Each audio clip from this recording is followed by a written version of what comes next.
Welcome and happy Earth Day, everyone. Thank you for joining us today for this year's Cornell Cooperative Extension Earth Day Streamathon. We have a wonderful day full of virtual events to share with you today. So check in regularly on our Cornell Cooperative Extension Facebook pages or visit ccedutchess.org to see the full list of events. We are going to kick off the day today with a read-along of the classic children's book, The Lorax by Dr. Seuss.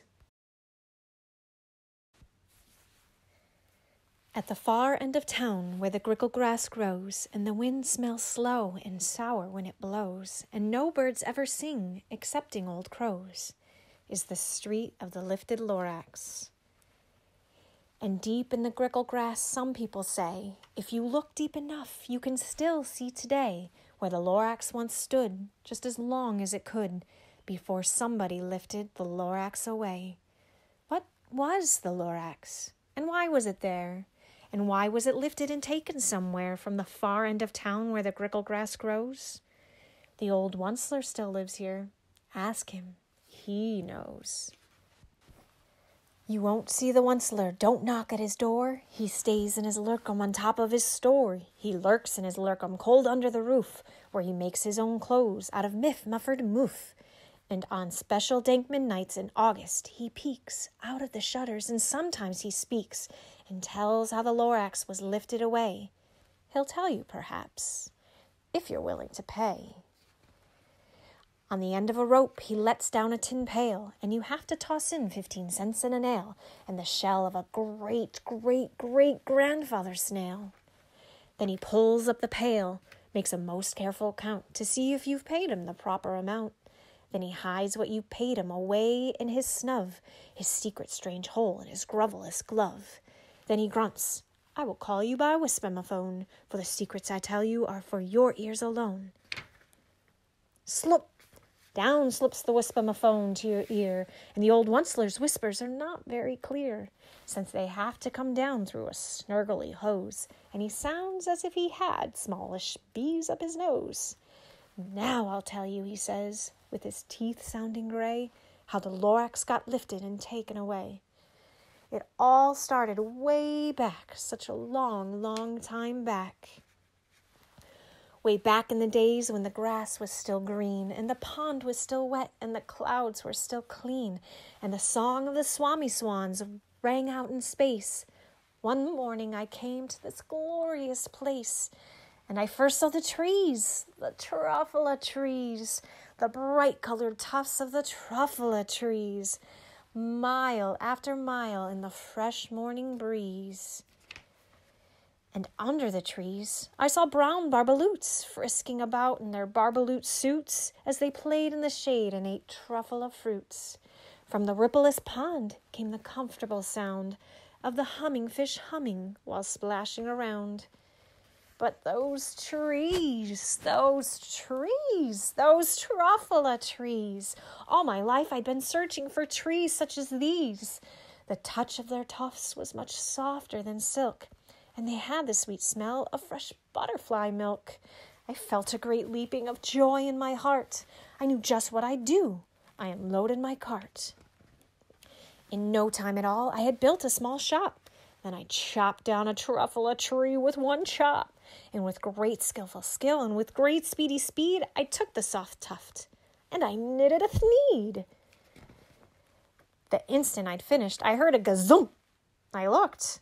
I saw something pop out of the stump of the tree I'd chopped down. It was sort of a man. Describe him? That's hard. I don't know if I can. He was shortish and oldish, and brownish and mossy, and he spoke with a voice that was sharpish and bossy. Mister, he said with a sawdusty sneeze, I am the Lorax. I speak for the trees. I speak for the trees have no tongues. And I'm asking you, sir, at the top of my lungs. He was very upset as he shouted and puffed, What's that thing you've made out of my truffula tuft?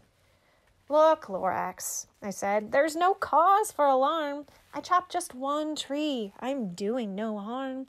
I'm being quite useful. This thing is a thneed. A thneed's a fine something that all people need. It's a shirt, it's a sock, it's a glove, it's a hat. But it has other uses. Yes, far beyond that. You can use it for carpets, for pillows, for sheets, or curtains, or covers for bicycle seats. The Lorax said, "Sir, you are crazy with greed. There is no one on earth who would buy that full thneed." But that very next minute, I proved he was wrong, for just at that minute, a chap came along, and he thought that the thneed I had knitted was great. He happily bought it for $3.98. I laughed at the Lorax. "You poor stupid guy, you never can tell what some people will buy." "I repeat," cried the Lorax, "I speak for the trees." "I'm busy," I told him. "Shut up, if you please."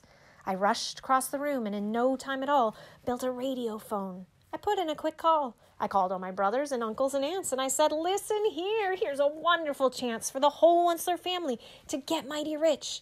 Get over here fast, take the road to North Nitch. Turn left at Weehawken, sharp right at South Stitch." And in no time at all, in the factory I built, the whole Onceler family was working full tilt. We were all knitting thneeds just as busy as beads to the sound of the chopping of truffula trees. Then, oh, baby, oh, how my business did grow. Now chopping one tree at a time was too slow. So I quickly invented my super axe hacker, which whacked off 4 truffula trees at one smacker.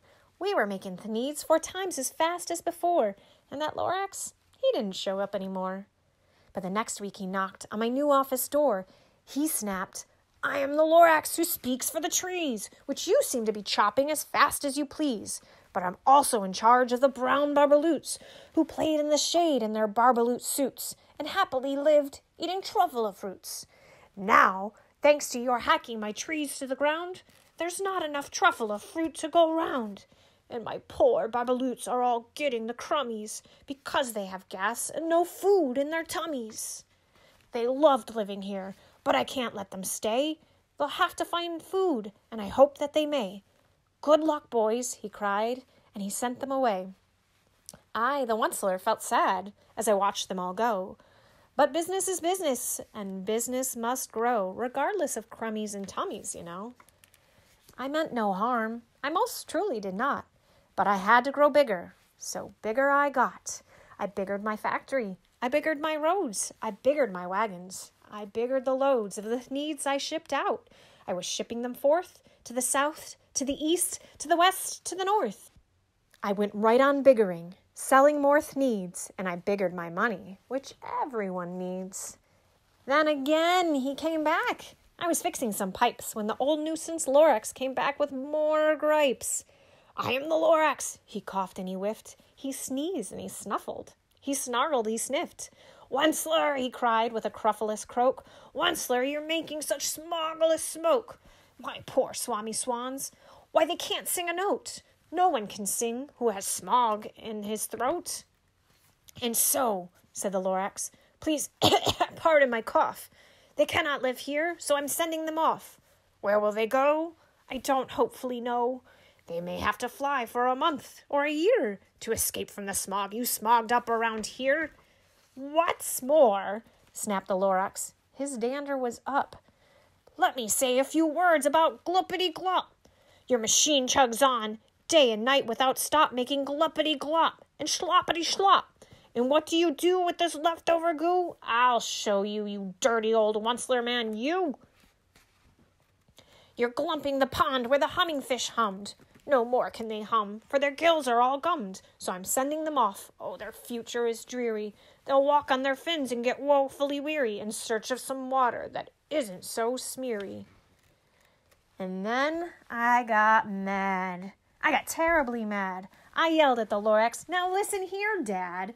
All you do is yap, yap, and say, bad, bad, bad, bad. Well, I have my rights, sir, and I'm telling you, I intend to go on doing just what I do. And for your information, you Lorax, I'm figuring on biggering and biggering and biggering and biggering, turning more truffula trees into thneeds, which everyone needs." And at that very moment, we heard a loud whack. From outside in the fields came a sickening smack of an axe on a tree. Then we heard the tree fall, the very last truffle, a tree of them all. No more trees, no more thneeds, no more work to be done. So in no time, my uncles and aunts, everyone, all waved me goodbye. They jumped into my cars and drove away under the smoke-smuggered stars. Now all that was left neath the bad-smelling sky was my big empty factory, the Lorax, and I. The Lorax said nothing, just gave me a glance, just gave me a very sad backward glance as he lifted himself by the seat of his pants. And I'll never forget the grim look on his face when he hoisted himself and took leave of this place through a hole in the smog without leaving a trace. And all that the Lorax left here in this mess was a small pile of rocks with the one word, unless. Whatever that meant, well, I just couldn't guess. That was long, long ago. But each day since that day, I've sat here and worried away. Through the years, while my buildings have fallen apart, I've worried about it with all of my heart. But now, says the Onceler, now that you're here, the word of the Lorax seems perfectly clear. Unless someone like you cares a whole awful lot, nothing is going to get better. It's not. So, catch, calls the Onceler. He lets something fall. It's a truffula seed. It's the last one of all. You're in charge of the last truffula seeds, and truffula trees are what everyone needs. Plant a new truffula. Treat it with care. Give it clean water and feed it fresh air. Grow a forest. Protect it from axes that hack. Then the Lorax and all of his friends may come back. Thank you for joining us for this read-along of The Lorax by Dr. Seuss. Don't forget to join us regularly throughout the day today for several fun-filled and informative events as part of this year's Cornell Cooperative Extension Earth Day Streamathon.